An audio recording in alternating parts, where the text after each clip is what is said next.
Doing the service, pull up to the crib, I'm equipped with the brushstrokes.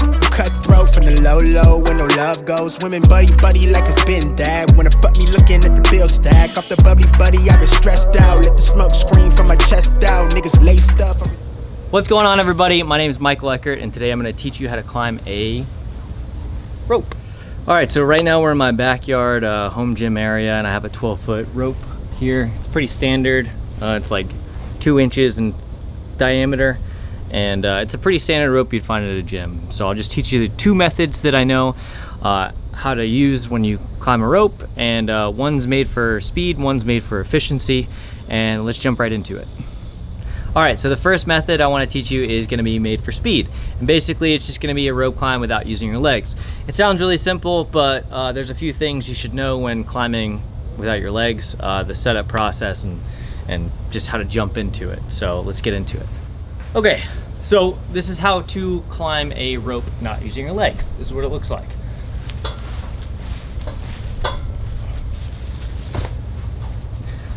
Again, super simple, but there's a few things I want to tell you in order to improve your method when doing this. You can't just jump into climbing a rope. I mean, you probably could, but there's some techniques that'll help you improve your legless rope climb. So one of those first things is jumping into it. Obviously you want to get a slight hop, you want to get as high as you can before grabbing, but when you grab onto the rope, you don't want to have your hands stacked. Okay, you want to have them staggered. And what I like to do is I like to have one hand on the rope and jump and pull at the same time, and then that other hand, or this hand, whichever hand you have on the rope, is going to assist you to get as high as you can to that next grab. So, and within reason, because if it's too high, then you're wind up doing like a rope one-arm pull-up, which is extremely hard to do. You want to do like a modest jump and then continue pulling with both arms. So again, you don't want to have your hands stacked. So if you jump, if you're using your legs, it's fine, but for legless rope climb, try to not stack your hands, try to have them staggered. So when I do it, this is just an example, I'll have my hand here and I'll jump into it, and I'll start pulling right away. So again, have your hands staggered and not stacked. And this hand that's on the rope is gonna help you pull as you jump up. So pull, jump. And again, don't reach super high, because then if you reach too high and you're wind up this far apart, then you won't be able to get into that next pull, and you'll wind up having to get your legs on there. So yeah, those are just tips to help you when you're climbing without your legs. Let's hop into using your legs. Okay, so this is an example of what using your legs looks like when climbing a rope.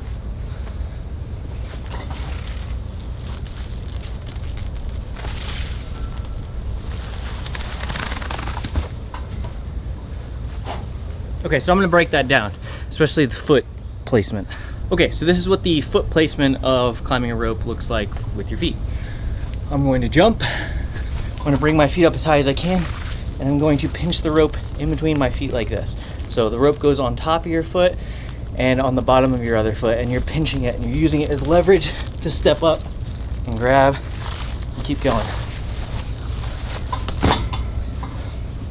The trick is, obviously on this one, again, you can have your hands stacked on top of the rope, unlike a legless rope climb.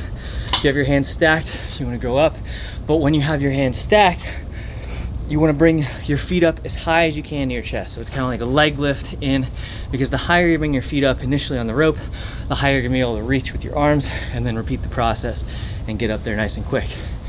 So again, you want to jump up, bring your feet up as high as you can, clamp that rope in between your feet, and then use that as leverage to reach up. And just rinse and repeat that process. You do want to have kind of better shoes for this as well. These are the Nobles. They've been left out in the sun for quite some time. And as you can see here, it's kind of red. That's where the rope's going to reside on your feet or on your shin. So I wear high socks when I know I'm going to do a bunch of rope climbs, but these shoes are not ideal. But you can pretty much do it with any pair of shoes that you choose. It's just a matter of getting that process down of clamping the rope in between your feet. The bottom of these shoes is super slick, and that's the reason you saw it sliding a bit. but principle's all the same. Use what you got. If you got some slippery shoes and that's about it, then use that.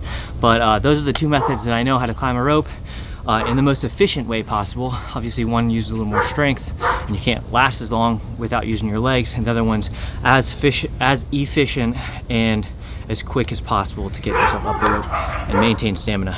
My dogs are barking. Anyway, if you like this video, please like and subscribe, and take care.